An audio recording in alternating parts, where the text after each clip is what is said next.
I brought his phone Okay. It sounds like my parents. to be sure I could get logged in because it had two-step identification. Exactly. I was like, and then I saw it. Oh, were they not wonderful? Okay. That should be it. Thank you so You're much. welcome. And that link will stay the same. It's always open to use. That same exact link. I won't delete it. So that same Zoom link. Yeah, you may want to flag that email, and that way just will. go. Yeah, And I I'll can put always send it to you again. Yeah. If you need Oh, it. it's in this. Mhm. Yeah. Now, will you do this to YouTube like you do? I can. Yeah, it's being recorded. So I'll Okay. take the And file. then, just send it to either one of us, and we Okay. can send it out to everybody Okay. if they want, if they missed it or whatever. All right. Shoot. Thank you.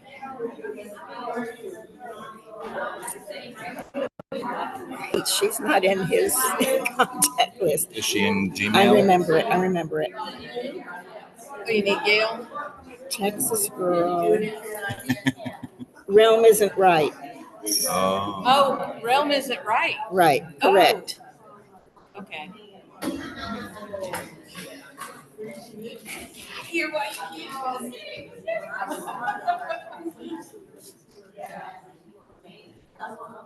I guess you don't need my keys on there.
Is it working?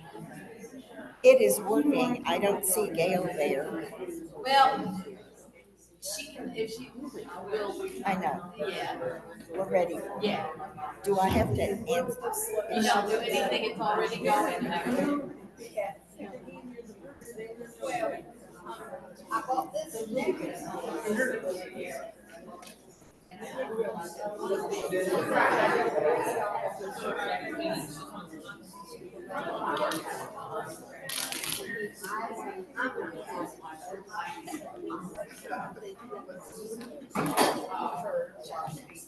If you need it louder, I'll make it louder.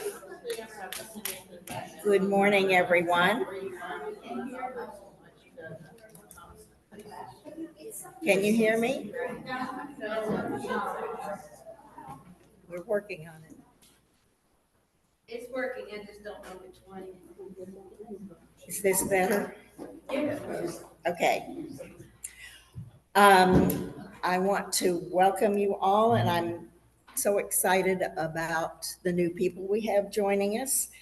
And let's see, we have Mary Ann Lanier, and we have, we have Barb Steele is new. And is Nan here yet? Cindy Story is here. And I think I saw Leslie come in. And is Margaret here? Megan Rubio is here. And I don't see Michelle. Nancy Tatnall is here.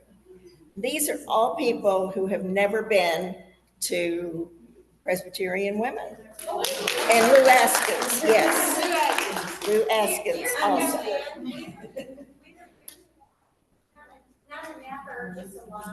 Okay. Leslie was here before, but everybody else, I think, is new. For some just little housekeeping, first of all, if you didn't send me a note that you were going to be joining us for lunch, you're still welcome. I'm sure there'll be plenty of food. And we have a QR code. There is also a QR code on the sign back there, but this one will take you directly to the Presbyterian Women Lunch. Oh. And that one you would have to choose your option. So I recommend you do this one. It looks a little funky, but it works because I paid for my lunch with it to be sure. So we will put this back there. In fact, if somebody could just take it back and put it there so I don't forget. Thank you. For the people who are new, and we have one of our customs is to contribute our least coin, and that's what the little dish on the table is for. And those little pennies, nickels, dimes, and quarters add up, and they are able to, Presbyterian Women is able to do wonderful things with them. They give grants out. So it's collected worldwide, and so that's why that little dish is there. And we'll talk about that more at another time.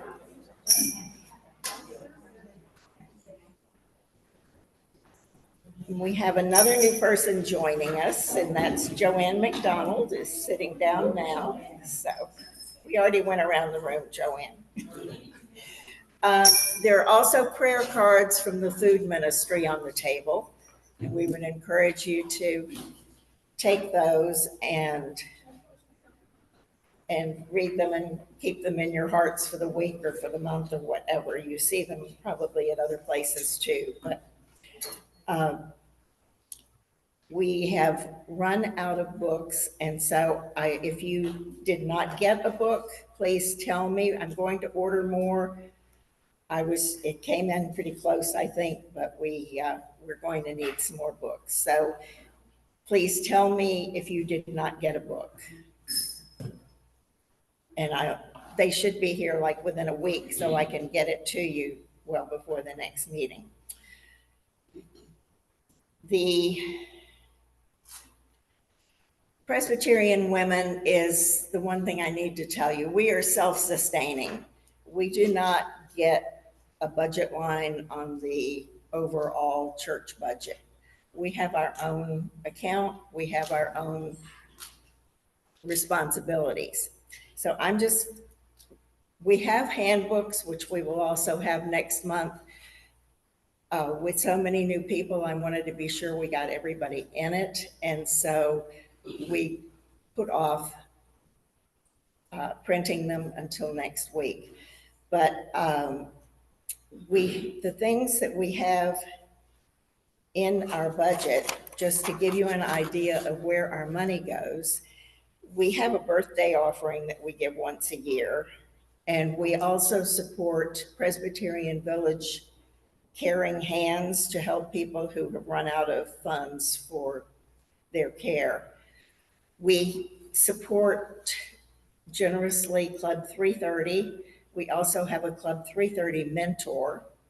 We give gifts to the missionaries for Christmas. We have two. One we have been supporting for some time, and the other one has changed, and I have not gotten the name from Cassie yet. We have a mission pledge for the presbytery. We support Thornwell School. We have support a mission project of our own and congregational assistance. So we also have, in May, we had welcome all of the new babies in the church with a special day and give them a little Bible and handmade quilt and lunch. So we have some expenses for that.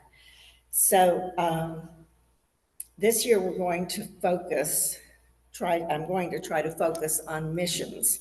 So today, after our lesson, Mary Grove is going to come in and tell us a little bit about 3:30, just for 5 minutes or so, and how we can help with that. And we'll try to focus. We may not have something every month, but we're going to try to focus on the missions that we have, because a lot of the things that came in the survey was that people wanted hands-on things that they could do. So that is how we work. So some people give just what they can through the year. Some people pledge an amount that they will give monthly, and some people just give their pledge at the beginning of the year. So if you would like to help us with all of these things, please do. We would like for you to give as you are able. Does anybody have questions? Because I know we have some new people here. Yes. And can we do our annual or whatever donation through the QR code as well? No, the QR code we have, the money for lunch goes directly to FPC. The everything else comes to the PW account. So we have to keep those two things separate. So that was a good question. Your officers. Introducing the officers. That's a very good idea, Harriet. Well, I am the new moderator for the next year or so, we'll see. And I am ably assisted by Sandy McQueen as co-moderator. And Sandy has been working on contacting new members and also on coordinating with the green team, because if you've had time to look at your book or seen any of the things we've said about it, we're talking about the environment this time. And so we are going to be partnering with them on some things. And do you want me to mention that, or do you want to do it? Oh, I'll do it. Okay. But we are going to be partnering on something within the month.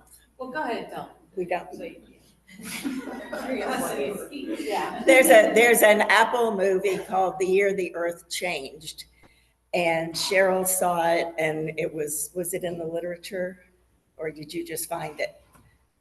We were just watching it. We watched it about 2 years ago. So it's about what happened during COVID to the whole earth worldwide. And I watched it last night, and it is very interesting and compelling and eye-opening. So we are going to sponsor it, co-sponsor with the green team. I've gotten that far. We do not have a firm date yet, so we will get that out to you. But we're opening it to the congregation because it doesn't make sense just to have a few of us there if some other people would be interested in seeing it. So there's your answer, Linda, how to find it. I think you're looking at an evening or a Saturday, Sunday. Well, we originally thought we'd do a Monday morning, but if we're going to open it to the congregation, we may do a late afternoon, either Monday, Tuesday, or Wednesday when the church is open. So I have to talk to staff to really figure out the best date to do it. And that's why I can't give you one now. If I could just decide, I could decide, but it's not totally up to me. And I also have Kathy Martin is secretary. Jane Roberts is our treasurer, but she is out of town today. And Teresa, our former treasurer, is here to help us out with our, keep track of the money so it doesn't get lost. Shirley Newton is our past moderator and our historian. And Lillian Lyle takes care of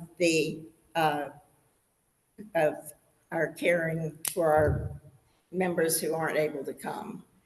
And there is a card going around for you to sign. We were hoping that Gail might be able to join us, but she isn't on now, but maybe she can pick it up later since it's been recorded. So are there any other questions? I have kind of a generic question. I love our books, but how do they come about? Are they organized through the Presbyterian or groups?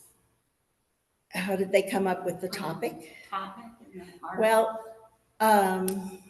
Irma is probably best equipped to tell us about that because she went to the Presbyterian Women's triennial. They have a meeting gathering, worldwide gathering every 3 years, and she was the representative from our presbytery. I do know they work on these years in advance, and then they run them through a beta group to test them. Irma, can you share any more information? Individuals submit a study and we give them information about what should be included in it. Or you can recommend, you can have someone in your circle or in your church who writes or speaks well and ask them to do the book. Then that person, if they meet that basic criteria, a study goes to individual circles who work on it for a year and give that author more information and they go back to the drawing board and get it. So that's how we get it. It's a process that we participate in fully. And I was excited I was interested to see the person who wrote this one wrote one of my favorites, which was the book of Esther back in 2001. So she is, she's a good writer, so I'm thinking it's going to be a good lesson. But that's another good question. What else do we have? Any other questions? Did you say what the dues are? So it's not a set due, it's whatever you're wanting to get. Yes. Okay, can I jump in here? Yes. We know y'all are all here because you can be here on Monday mornings. We have a lot of women in this church who want to be involved, but can't be here on Monday morning. So we're looking at opening other circles. If you've talked to someone and they have not submitted a form or have not contacted Ann or me, use my grammar, please tell them to do so as soon as possible. We have like 20 or 30 that are on the list, and we want to get them involved because they need to know they're part of the Presbyterian Women too. It's not just a Monday morning group. And I've talked to several people and they said, oh, well, if I didn't have to come on Monday morning, I would come. And they could be young, they could be old, they could be whatever. We're also having some people say, I can't physically be there, I want to join online. Tell them to let us know that too, and we will try to accommodate them. I just want to make sure the word is out that we're open to anybody. Thank you. Yes, and we're planning to have an organization. Well, they're going to have a meeting and determine that themselves. Do they want to have it in the evening? Do they want to have it on the weekend, on a Sunday afternoon, Saturday morning? I don't know. Right. That's something they're going to have to come up with. I'm not going to dictate a time. We have a target date in mind, the end of September, and we're going to have an organizational meeting and invite the people who've expressed interest. So do have, and if you know anybody, please have them get in touch with us. And there will also be information out about that meeting. So yes. Do you, it looked like you were thinking of some other activities outside along with this. Is there other things that you are more formally decided? We have not put dates with anything yet. But there are. There are some things that we want to pursue. One thought we had was to, a couple of field trips, maybe over to Must Ministries to see what they're doing. And we have some things in mind, but we're just, off the top of my head, they're not coming up. Nothing's formal. Nothing has been set down yet. Any other questions? Okay, well, let's, if you would please turn to page, if you have a book, a few of you did not get books, we ran out. Who did not get a book, who's here? I know, 1, 2, okay. We'll get those to you as soon as we can, so maybe you can look on with your neighbor. Who And doesn't? You're sharing.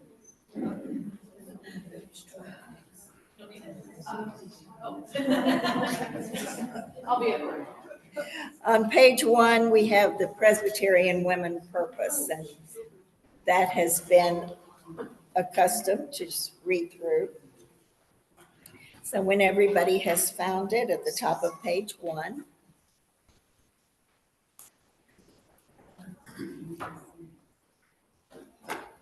We'll say it in unison. Forgiven and freed by God in Jesus Christ and empowered by the Holy Spirit, we commit ourselves to nurture our faith through prayer and Bible study, to support the mission of the church worldwide, to work for justice and peace, and to build an inclusive, caring community of women that strengthen the Presbyterian Church, USA, and witnesses to the promise of God's kingdom.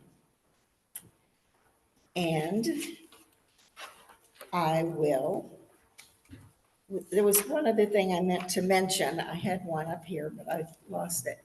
We collect stamps and we collect Pop Tops. Hi, Michelle. You can grab a name tag back there and check in, please. And so we will talk more about that later. She has a stamp. Thank you.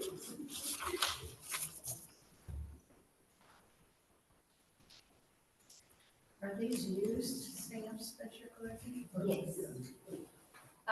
Basically, we like to keep at least 1/4 of an inch around. I thought I had one. I know you have one up there. Anyway. Here it is. The stamps, we collect them, they're used stamps, it doesn't matter, there's not anything exciting about them, but when you get greeting cards or whatever come in, I know we don't get a lot of mail these days, but to cut and try to leave at least 1/4 of an inch around. And it goes for, somehow they sell them and make money, and the money goes to literature for basically Latin America and South America for the people that need it. The Pop Tops that I was showing you, they are collected by the Boy Scouts, and what they do is they keep the electricity on at Ronald McDonald Homes. So this is what you're doing in support. And there are 2 pockets or whatever on the bulletin board outside that you can drop it off whenever. And encourage your friends, anyone that you notice drinking a lot of sodas. Yeah, or beer or whatever, to collect their Pop Tops.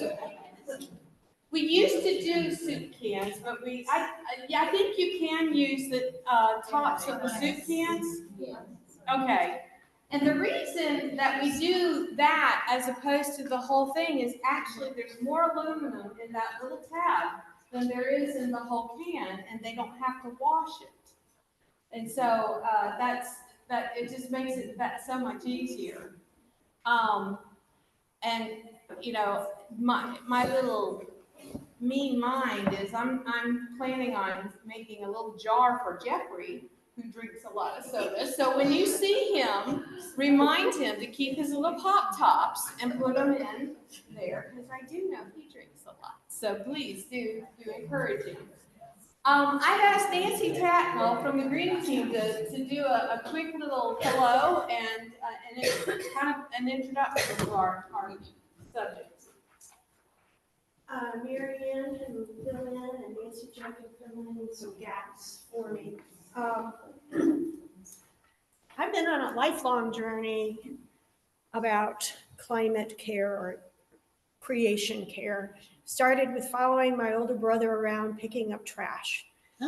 And for many years, trash was my focus, that trash doesn't belong in places, so it belongs in the trash can.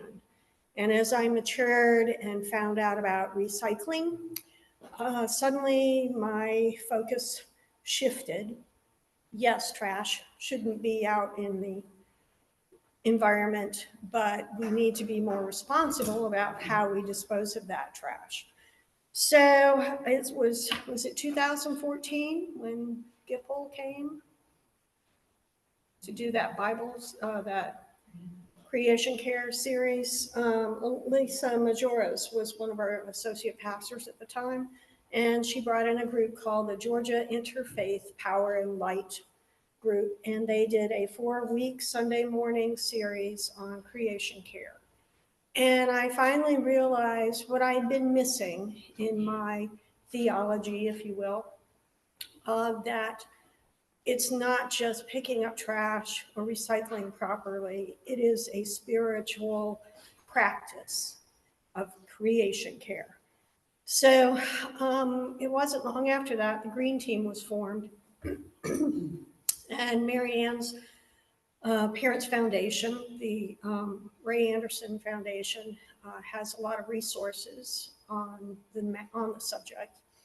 And we formed our Green Team, and we started simply recycling here at the church. And then when we looked at the materials that were being used throughout the church, particularly on Wednesday night suppers and Sunday mornings, and we found a lot of styrofoam.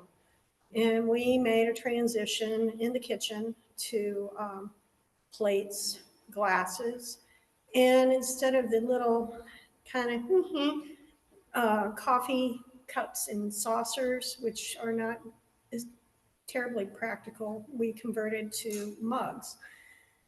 And just really focusing on internal practices that were happening here at the church. And then after a couple sessions with Georgia Interfaith Power and Light group, we discovered that they offered grants for transitioning from less efficient modes of anything to more efficient modes. So we have those grants to thank for our conversion of many of our light fixtures here in the church, from the old fluorescents to the more efficient LEDs. And we've been so successful at that, apparently, that we have lost our designation for a discounted electric fee, but we're still saving money by saving energy. What are some other things we've done? Mugs, lighting, and just a general awareness of. We had the recycling day.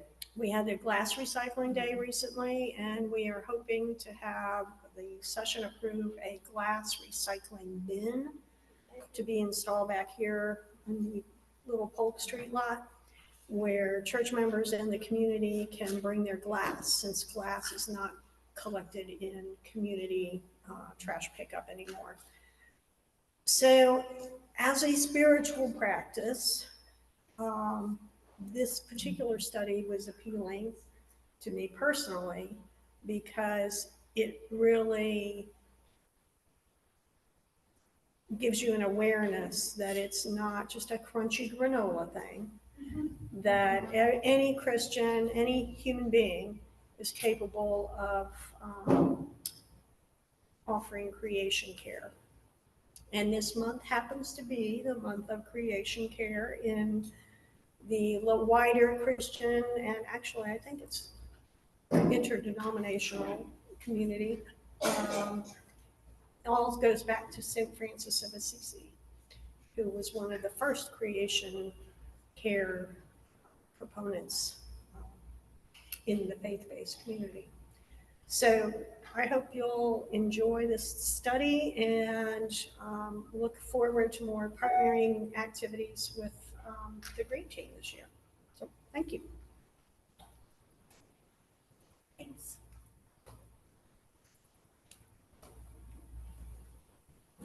Well, thank you, Nancy, for that information. I actually learned even more stuff than I thought I knew everything. But anyway, I'm excited about this. I was kind of surprised that we started with environmental justice because when you start into something with a bias and then you read it through that bias, and then you have to reread it because you realize that you weren't reading it correctly as to what it was saying. I started with the bias of talking about that, God intended us to be caretakers of this world, not abusers or users of this world. So anyway, so I had to do a little retake. But I am excited about, I hope that many of you will be able to, when we do show this Apple program, I was afraid to mention that, and then I realized that Joe had been doing Ted Lasso for how many every year, so I don't have to really worry about, saying it's an Apple program, and the name is, it's the year the earth changed, and basically it's talking about how the earth healed itself while we were in quarantine. And it's just amazing talking about pollution that we don't think about a lot of times. I think about light pollution a lot. Lately, I've been thinking about sound pollution a lot. The thinner the air gets, the louder the traffic seems to be at my house. I don't know about y'all, but and now that I've moved, I'm closer to the interstate. So sound pollution is a real thing. But anyway, it talks about the different, how things changed during that year. So I hope that you do come, and I hope you are as excited and enjoy it as much as I have. I've seen it twice and am excited about seeing it again. I mean, I could watch it every week, and that's not something that is true for me. This month, we're talking about environmental justice, and what they're talking about is basically that, and I have lost this word, and it's driving me crazy. It's a word that Brennan uses a lot in his lectures, talking about the widows, the orphans, the refugees. I don't want to call them outcasts. There's a word that he uses for them, and I cannot come up with that, but I'm going to call them disenfranchised at the moment. I know that there's a much better word, but it talks about how those disenfranchised basically get the brunt of our abuse of this earth. And so that's kind of the focus. So our opening prayer, if you would join me, and it's not in the book, so it'll be just on the thing.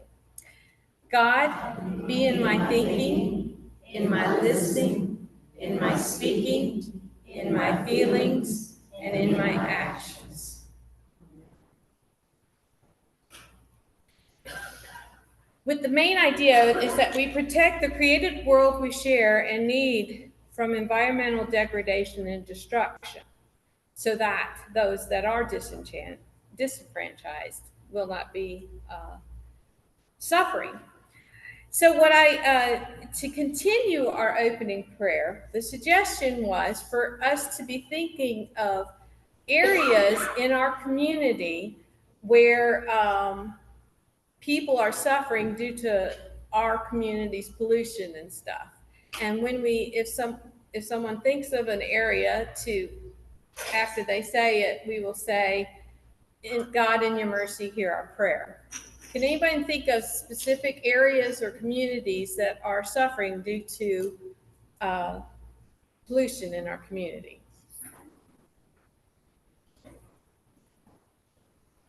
Anybody with breathing problems, Anyone with breathing problems? asthma, COPD. COPD. Lord, in your mercy, hear our prayer. Anybody who lives near the synergetic plant down in South. Ah, Lord, in your mercy, hear our prayer. I was thinking of Dobbins and the airplanes flying over. Lord, in your mercy, hear our prayer. Yes. In the heat, anybody taking off what Ariel was saying, without air conditioning and ways to cool off. Lord, in your mercy, hear our prayer.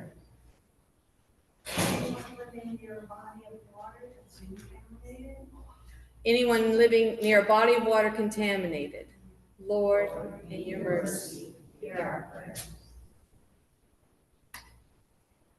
Now, if you would think of areas that are beautiful and green space and refreshing, and after someone lifts that up, we'll say, God, may all people enjoy such as this. Our parks. Our parks. God, may all your people enjoy such as this.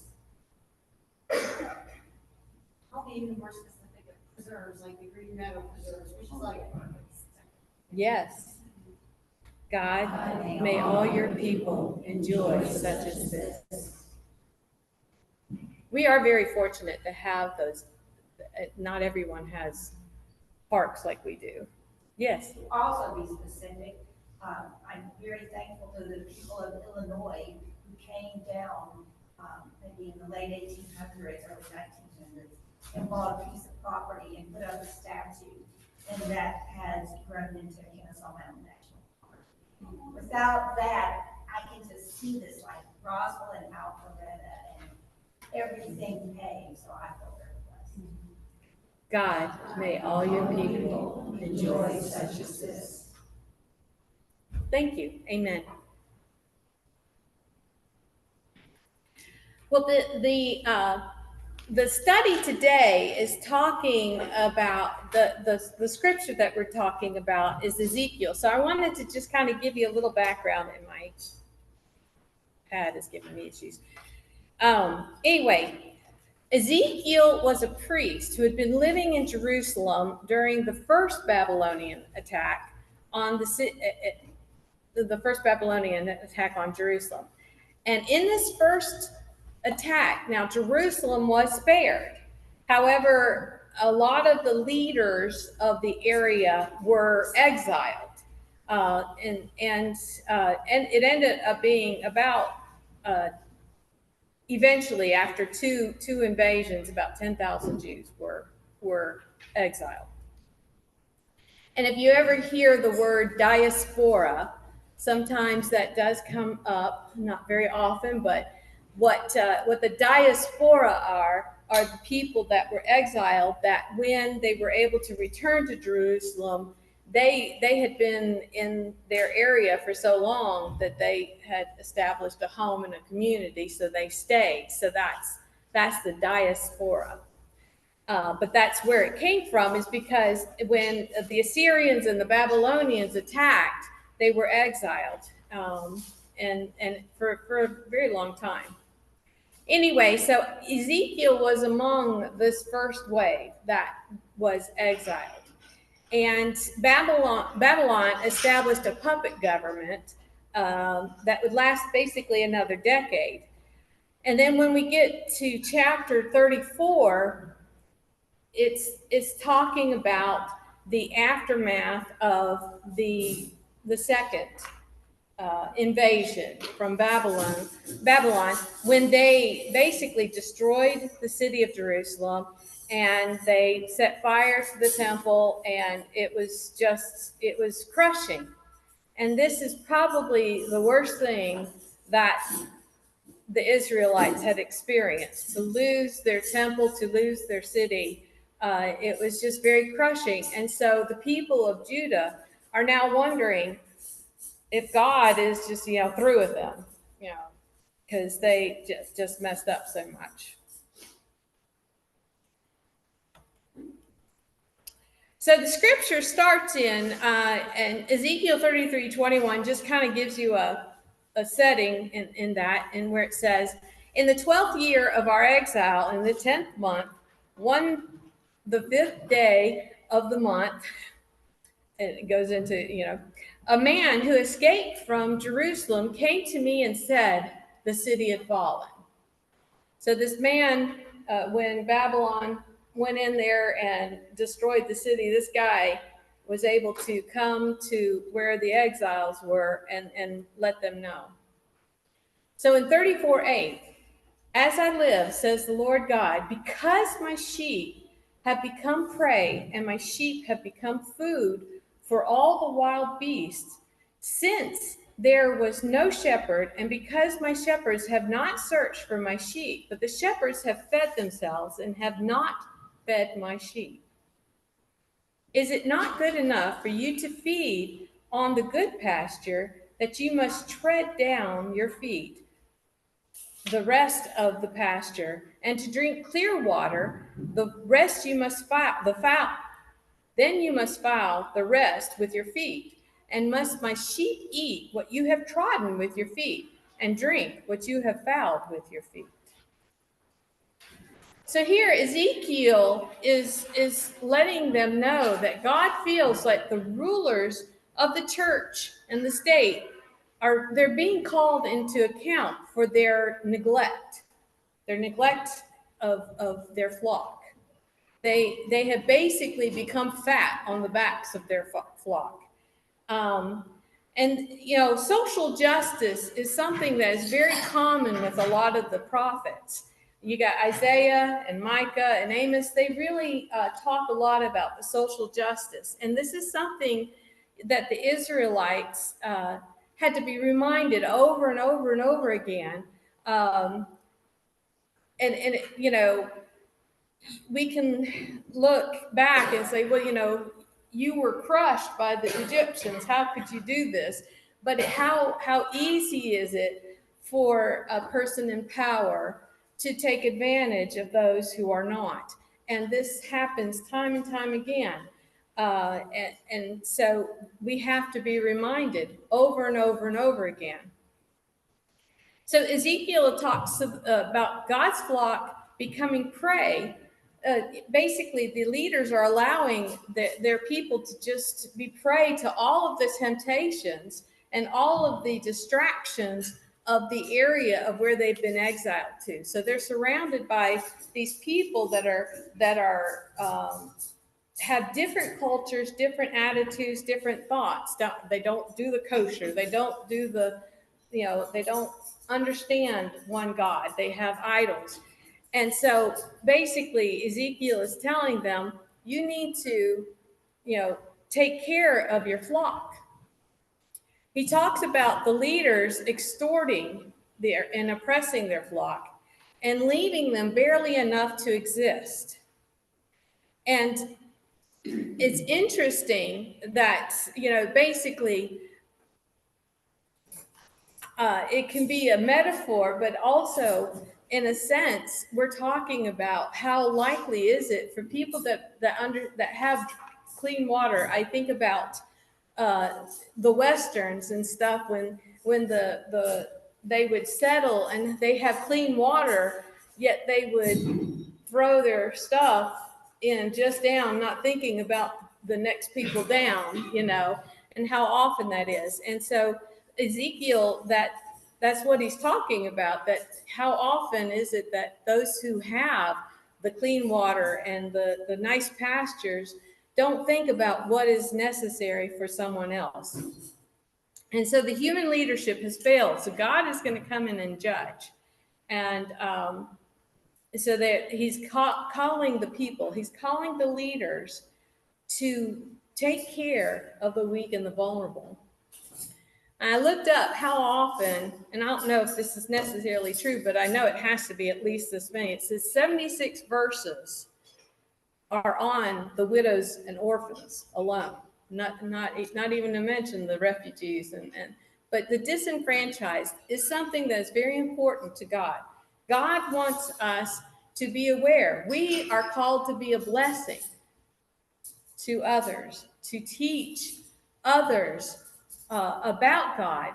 And if we are abusing the earth and allowing others to suffer because of our abuse, then we're not caring for God's people. And I think that's where Ezekiel is going also, not only for their spiritual minds, but also for their health and well-being. What would make Ezekiel's words challenging in his own time? Yes, Nancy. One thing is, I think his life would be in danger because if you criticize the leadership, that's not always great for your health. In certain political situations, and that would be the time he lived for sure. So his life would be in danger for sure.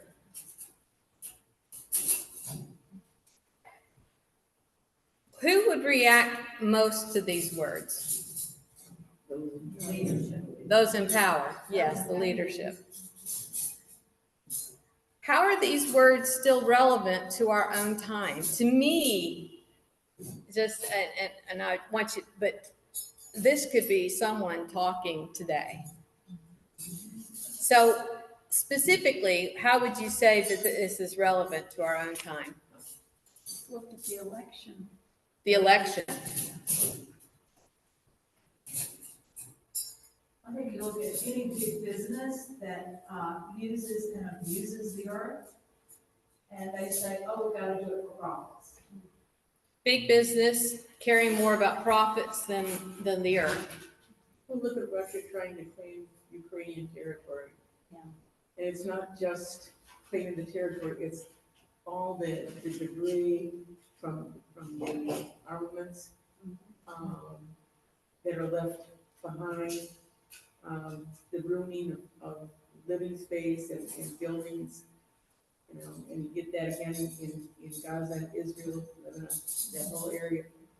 And in other places in the world too. I mean, that kind of destruction takes a lot of rebuilding, but it's a lot of rubble to deal with. So the war-torn areas are experiencing a lot of rubble, and these powers still trying to invade and just leave this rubble around. Yes.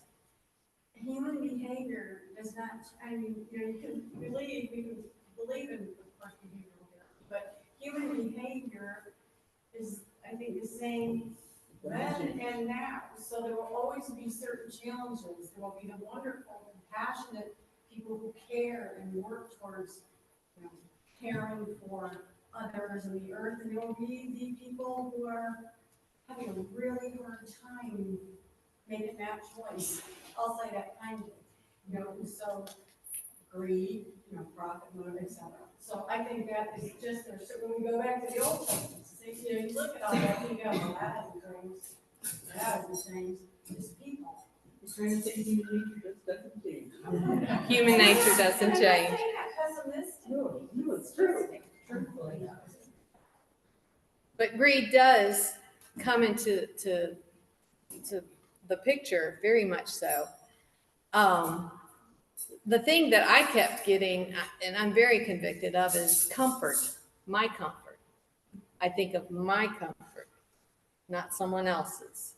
And what is my comfort doing, and am I neglecting someone else because, you know, you're not in my comfort zone, and so I'm not going to deal with that.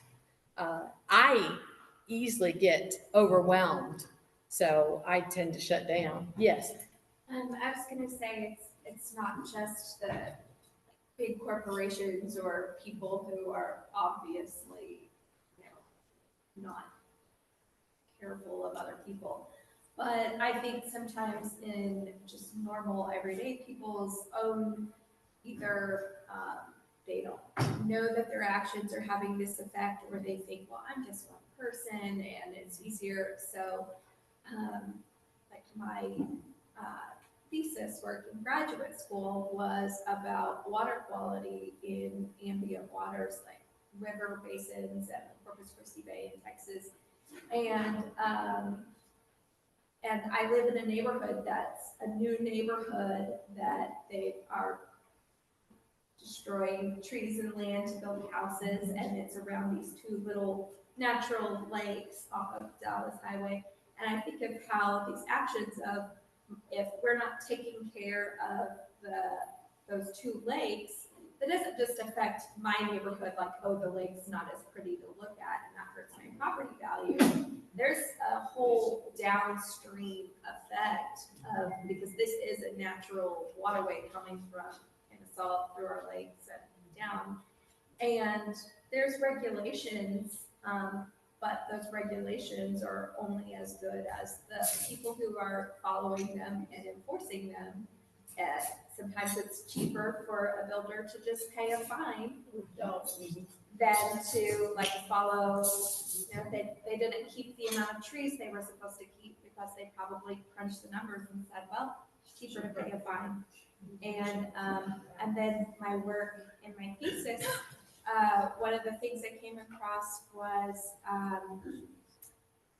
how helpful it can be to do information campaigns on picking up after your own animal's waste. That yes, your dog is an animal, and animals poop in nature, but it's different, and it really did have an effect of animal waste then going into the water whenever it rains in that natural rainwater, and people get sick swimming in that, fishing in that. And so I think it's easy to say like, oh, Procter and Gamble is polluting our lake, but like it's us too, us building a house, taking our dog for a walk, any of those things, and that affects everybody else who uses that water. So I think you're gonna have to do one of the you know more than we do. That's so true. And when you were talking, I was thinking about when they widened Dallas Highway. They did a lot of that.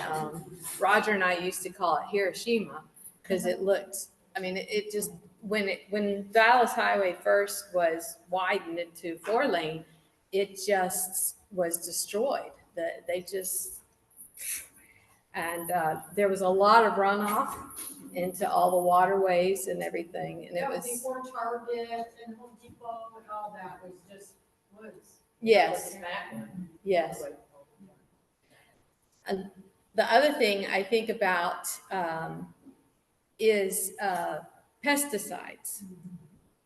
You know, for the longest time, I was very comfortable with going out and spraying my yard for pesticides for pests because I have very thin skin and mosquitoes love me. I am basically Roger's mosquito repellent because if I'm out there, he does not get bit.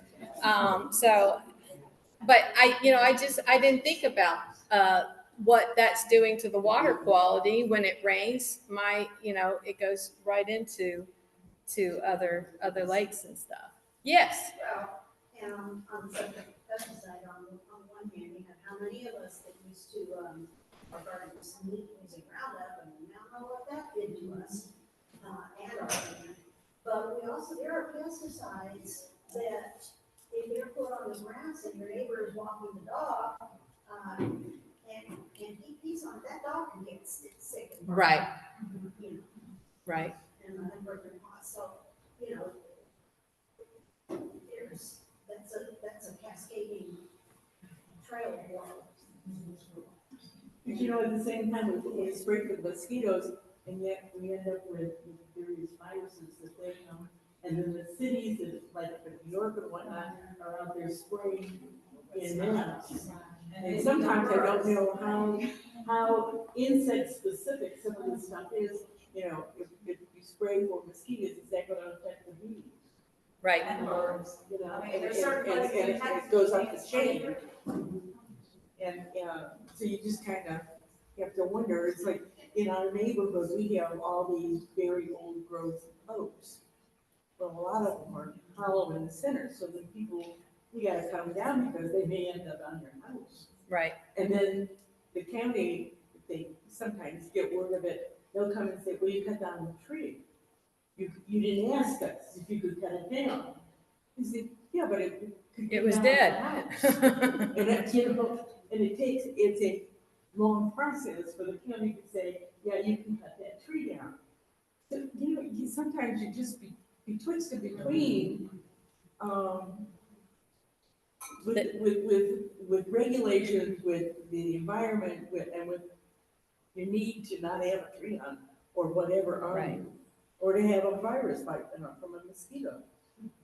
And I think the biggest thing for us today and to start doing is to realize that whatever we do is going to have a consequence, and that we need to look at where those consequences lead.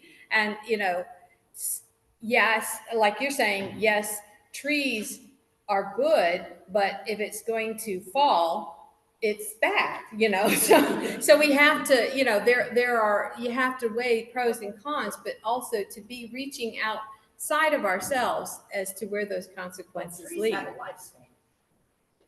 Trees have a lifespan. Yes, they do. Yes, Nancy. And maybe we can, the thing is to look for alternatives sometimes that might be less dangerous. And I mean, with mosquitoes, I know one thing is clean up anywhere there's standing water is not 100% around you, but which may seem small, but they found it makes a big difference in places. Right. How many mosquitoes there are. Right. I mean, surely you may have a pond near you and you can't necessarily clean up the pond to keep it flowing, to keep mosquitoes gone. But there are little things we can do that would be better than pesticides. Right.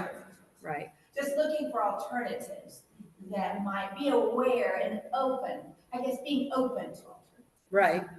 Yes. I think of creation as a divine design. And when it was initially created, it was perfect. We have to go back to the garden.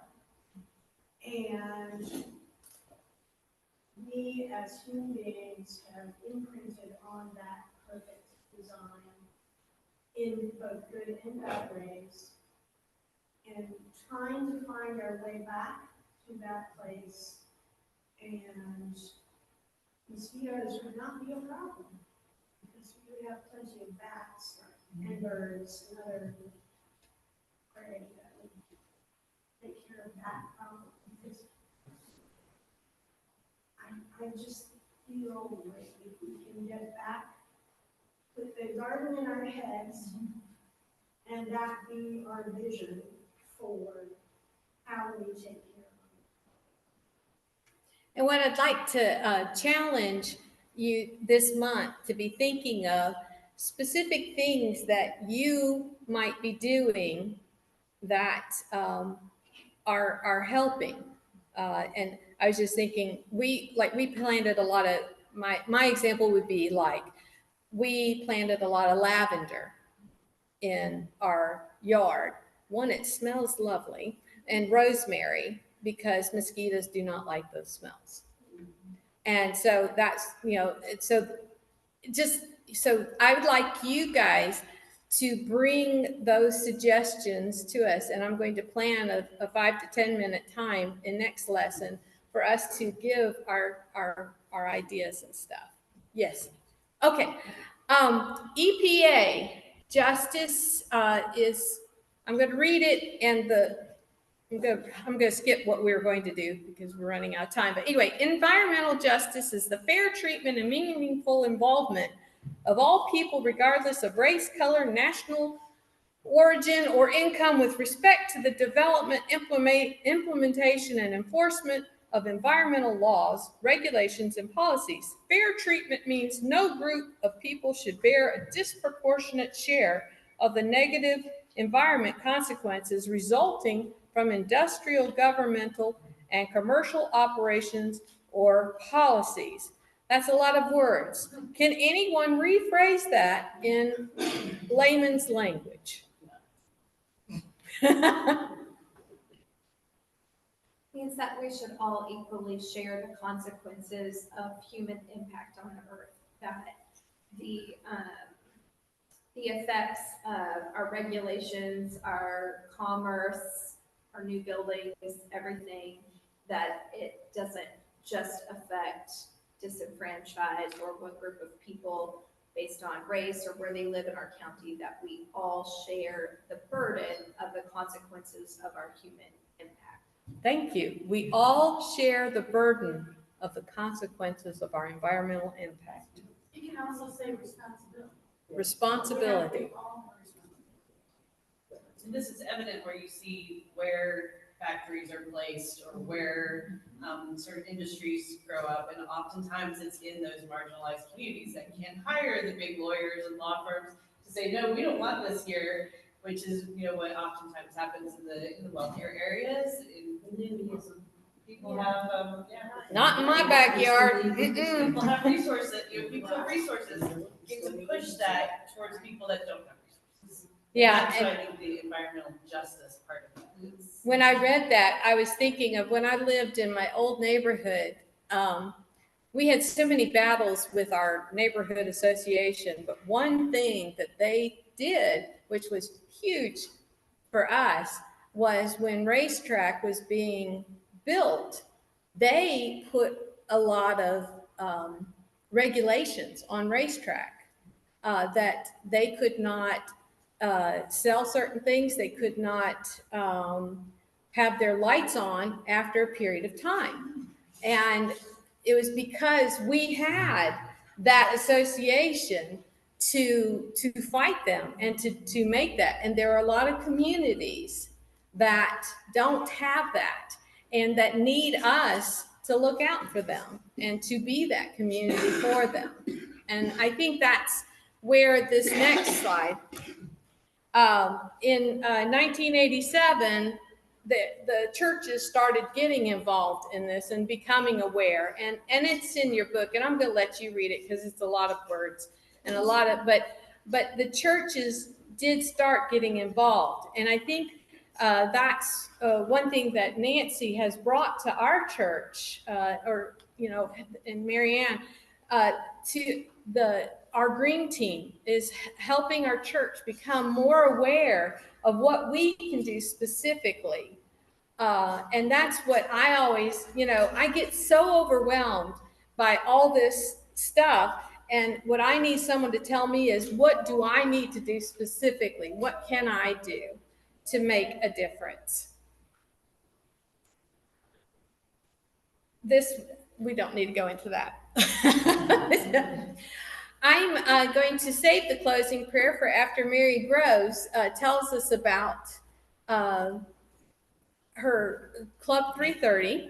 And then the closing prayer will also incorporate our blessing on the food. So Mary Groves. You want me to put there? Please do. Okay. I'm used to yelling it. Yeah. This is our hollering space for the kids. I can holler, okay. Hi, y'all. My name's Mary Groves, and I direct Club 330. I just am here first and foremost to thank you for your financial support.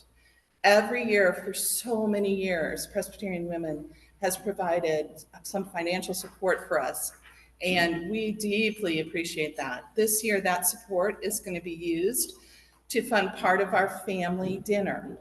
And our family dinner is where we invite the families of our Club 330 kids here, and we all have this big fiesta together. And what we found over the years is that because of the family dinner, the parents feel safe within this building. They don't just rush in and rush out to pick up their kids.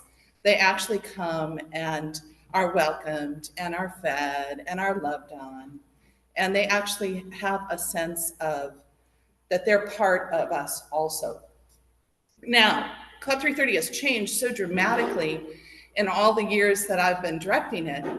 It started in '88, and I came on board in '93. And '93, we served 3 schools, about 30 kids, Westside Burroughs and Hickory Hills.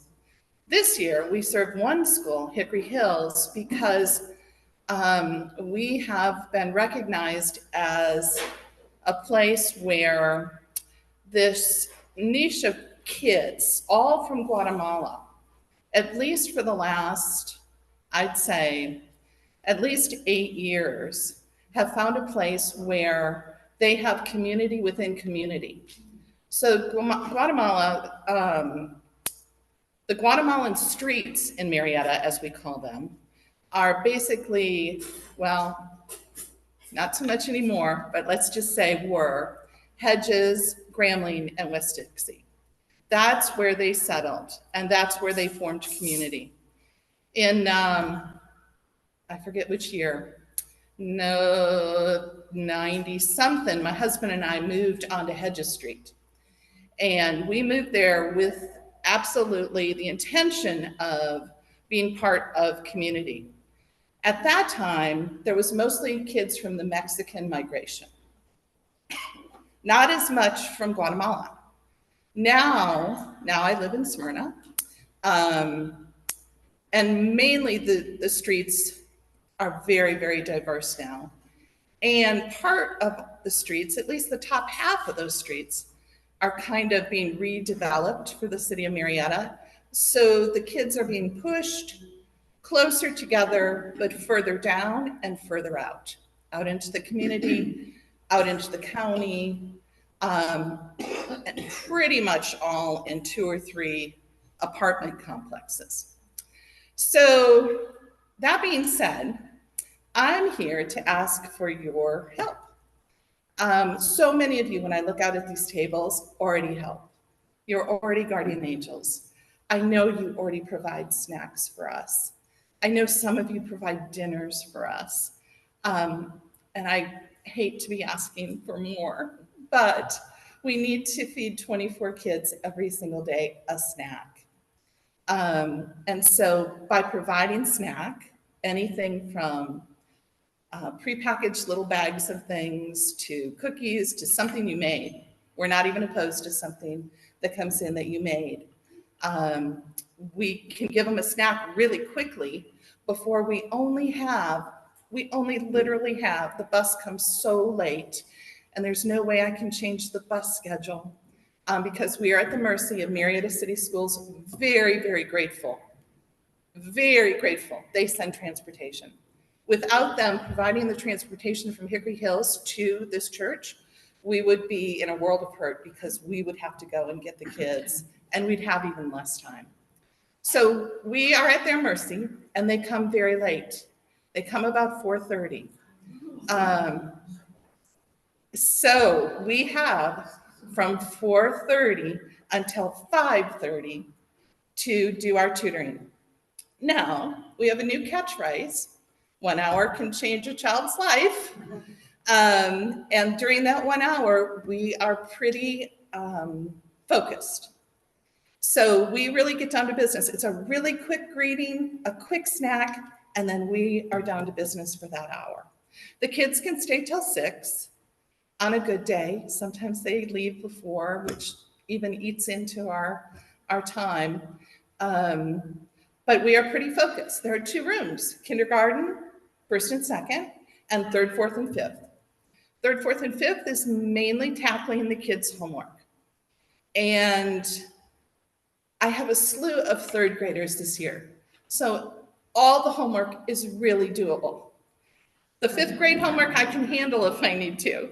But I have a ton of 3rd graders and they all have work and they all need help. I also have a big group of little ones. There are some kindergartners that could use one-on-one, some 1st graders, and then 1 little 2nd grader. So that hour in the little kids' room, the most important thing you do for them is you read to them.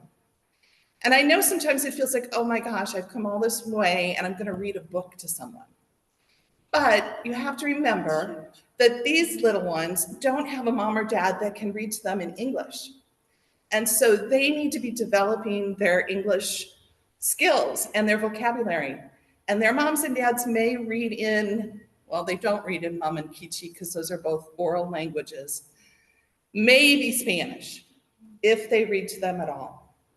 So because Guatemalans have parents that speak dialects, a lot of them, Mum and Kichi, It's not a written language. They're never really looking at words on a page unless they're at school reading an English book. And that's why you're so critical. You're reading to them, you're showing them the pages, you're helping them develop the vocabulary. That's mainly what you do in the little kid room. You may work on alphabet and numbers. You develop a relationship where the child feels safe. That's what we tell everybody. First and foremost, it's a program of relationships. That's why we have the family dinner. That's why we are on the streets a great amount of time trying to meet the needs of the families. Half of my job is out of this building, meeting the needs of the families. And that's on the street. I get really choked up about that part because I lived there for over 9 years and very much felt part of community. The one really cool part, we graduated somebody last year, our last person in a family. Their entire family went through Club 330. 20 years of relationship. That family was 20 years at Club 330. Because if you go kindergarten to 5th grade, you're there for 5 or 6 years, depending on when you start. I just went to Jason's 12th birthday party, me and a whole mess of other little kids, but his older sisters, his brother, his mom and dad, all people that I am incredibly close to, who still come back at Christmas and help pack up the toys the kids get at Target and put on the bus. So these relationships are long and they're deep and they're life-giving. And I see volunteers around this table. So if you have any questions about volunteering, there is almost a volunteer at every table. You could ask your table mates. The last thing I need, and I'm trying to be really quick so you can get your. You're grand. Okay, the last thing I need is I need Wednesday night supper. And we feed the kids on Wednesday night, 24 kids, every Wednesday night. And there are some wonderful people and groups of people that bring us anything from pizza to hot dogs in a crock pot to a big crock pot of spaghetti. We have people that will serve it. We have all the plates, napkins, forks. We have all of that. We just need the food. And when I'm saying supper, I'm not talking a big spread. I'm talking like a hot dog and a cutie, and we can be good. But I have every single Wednesday to feed the kids. So if you feel so inclined to do or help with any of those things, or if you want to know more about just what we do at Club 330, you can ask me or anybody at the table, because I'm sure there is somebody, I see somebody at this table that is involved at every table for Club 330. So I know I'm kind of preaching to the choir because you're already so involved, but spread the word for me, because there are people that don't know about it, and there are people that can help. And this is a big and generous church. How many, when you, on Wednesday nights, how many is that? 24 kids. Plus? No, we don't, well, we feed the front desk guy if we have Okay. Terrell. Yeah, we feed Terrell, who is at the front desk, if there's enough left over for him. So 25 dinners? Yes, 25. And is the Wednesday night feed the kids different from the family dinner? And when do those? Yes, the family dinner is, usually we have 3 amigos come in because she has an association with some of our families and with Hickory Hills, and she gives me a fabulous deal, and it's a fiesta. Yeah, it's different from the family dinner. Okay. Do you have access to an oven, or do you want it like ready to serve? I don't have access to I mean, there is an oven, and that is the kitchen's So we would need purview. to bring it on Wednesday, like here's the dinner ready to serve. That would not be give the, you something ahead of yeah, time. that would be the best, that would be absolutely the best. Ideal. But you could bring me a crock pot Wednesday morning, and I absolutely could plug it in and do that. I'm here all day, so. Do you have a sign-up list? I have a sign-up. Thank you, Harriet. I forget about my sign-up genius. In the bulletin, and even in last Sunday's bulletin, there was a link to the sign-up genius for the Wednesday night suppers. And you can go to that Sign Up Genius and sign up for a particular dinner. Do you know if it's on the events page? Do I know if it's on the events page? Yeah, for the church events page? I don't know. I'll have to look. I don't know. I'll look. Okay, I just go up and I turn in my requests and they magically appear places. That's how that works. Does anybody else have any other questions? I will tell you, and those people that do volunteer at Club 330 will tell you, and I say this every year, but this year I really mean it. This is the sweetest bunch of kids we have ever had. I mean, every day I look forward to being with them. There is not one challenge for me. There is not one that I'm like, oh, I need to be one-on-one with you for the whole year. Not a one. I mean, you will love these kids if you decide to actually jump in. It's a very different group this year. Yes. Used to be obviously 3:30. Now I remember what's the report time? Since it's such a late. Yeah, it is. 4:30 to 5:30 is the volunteer report time. Now, people do come about 4:15 because a lot of times the volunteers love to socialize with each other. The days people volunteer certain days, that's not even important. You can be a drop-in volunteer. The only thing that's required is the child protection training and a background check. Which is September. If you would like to do the child protection training with us on Wednesday, this Wednesday, we are doing a 1-hour child protection training from 3 to 4. From 3 to 4. I'm doing a volunteer training from 2 to 3. So if you are at all interested and just want to see some of the things that we do, to see the handbook, to see what the kids look like, if you're just curious, it's this Wednesday from 2 to 4. How frequently is the check redone? These are great questions. Thank you. This is new this year, but if you take the child protection training, it's good for 2 years. Yeah, it's good for 2 years. Is it offered? Well, it will be offered more and more as people need it. Because this is a change from what we used to do. We used to go online and do a computer. This is an in-person child protection training that Mary Kate Markham is doing. Yes. Just a quick other question for those of us who are former teachers. Yeah. How you do math now is not how we did You're right. math. Right. So do we have any resources so we can, because I can understand when somebody shows it to me, oh yeah, that makes sense. Yeah, there are resources from Hickory Hills Okay. on how they do the math now. All of the math pretty much is handled by 1 or 2 people in the big kid room because they just love it. And they feel like they just absolutely love it. I will say your very best resource is Jordan has taught me, and he will explain it very well. Yeah. And he says, "Do you understand now?" Yes, I do. But I didn't know how to do it until I was taught. Or a 5th grader can show you the 4th grade. So, Yeah. Yeah. So I did learn, and I am teachable now. And you, yes, and you do so great with the kids. If we can't make it, it's fine because of other obligations, so that we can't. No, please come and see what we're about, and then we will find a way to get you the background report and the training. No, you don't have to do Wednesday in order to come and try us out. We'll find a way to get you that training. Do all of the children have a guardian angel? They do this year have a guardian angel. Yes, thank you for asking. Guardian angels provide Christmas and birthdays for our kids, and this year they all do. We have limited the number of children to 24 this year. I know the hook is coming. I've limited the number to 24 this year only because so we can get the kids some one-on-one attention because there's a lot of needs, especially in 3rd grade. We have a lot of need at 3rd grade. So, and the 3rd graders are just, I mean, it's so simple at 3rd grade. I'll tell you a real quick thing. One of the things that I implemented this year was the rebounding spelling challenge.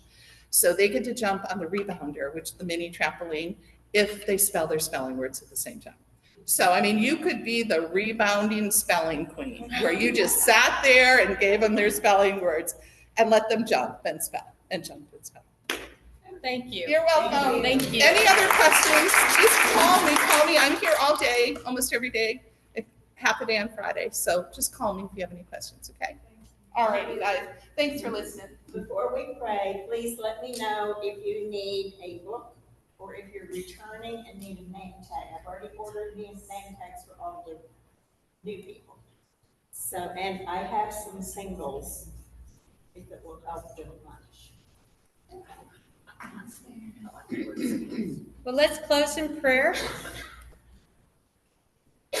Maker of heaven and earth, we praise you for all that is bright and beautiful.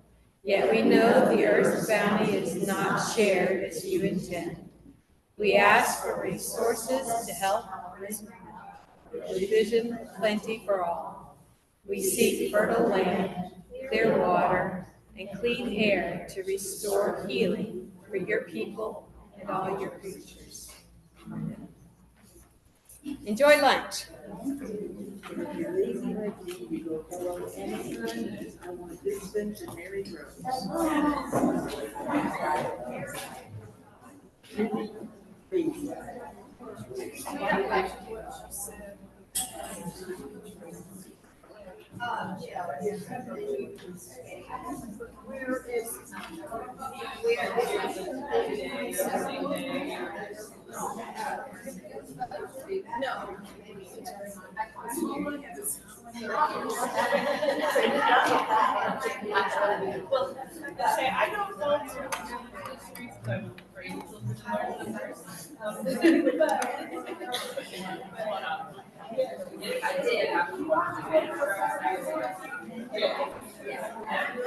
Schedule has changed, so